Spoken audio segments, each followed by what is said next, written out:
ಕಷ್ಟದಿಂದ ಬಂದಿರೋ ನಾನು ತುಂಬಾ ಕಷ್ಟದಿಂದ ಬಂದು ನಮ್ಮ ಮಗಳು ಬೇರೆ ಜೊತೆ ಹೋಗ್ಬಿಟ್ಲು.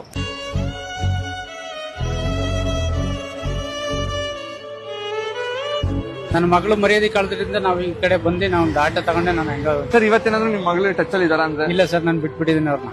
ಯಾಕೆಂದ್ರೆ ನಮ್ಗೆ ಮೋಸ ಮಾಡೋದವ್ರು. ನಾನು ಕರೋನಾ ಟೈಮಲ್ಲಿ ತುಂಬಾ ಕಷ್ಟಪಟ್ಟು ಸಾಕಿ ನಂಗೆ ಗಾರೆ ಕೆಲಸ, ನನ್ ಗಣ್ಯ ಹೆಂಡತಿ ಗಾರೆ ಕೆಲಸ ಮಾಡಿ ಸಾಕ್ತವ್ರು. ಲಾಸ್ಟ್ ನಮ್ಗೆ ಬಿಟ್ಟೋದ್ರು ಸರ್. ಏನ್ ಮಾಡೋದು ಸರ್? ಒಂದೇ ಒಂದ್ ಏನೋ ಅನ್ಕೊಂಡಿದ್ರೆ ಒಂದ್ ಪ್ರಶ್ನೆ ಕೇಳ್ತೀನಿ ಸರ್. ಸರ್ ನಿಮ್ಮ ಮಗಳು ಯಾವತ್ತಾರು ಬಂದ್ಬಿಟ್ಟು ಅಪ್ಪನ ನೀ ತರ ಹುಡುಗನ್ ಇಷ್ಟಪಟ್ಟಿದೀನಿ ಅಂತ ಏನಾದ್ರು ಹೇಳಿದ್ರೆ? ಇಲ್ಲ ಸರ್, ಹೇಳಿಲ್ಲ. ಹೇಳಿದ್ರೆ ನಾನೇ ಮಾಡ್ತಿದ್ದೆ ಸರ್.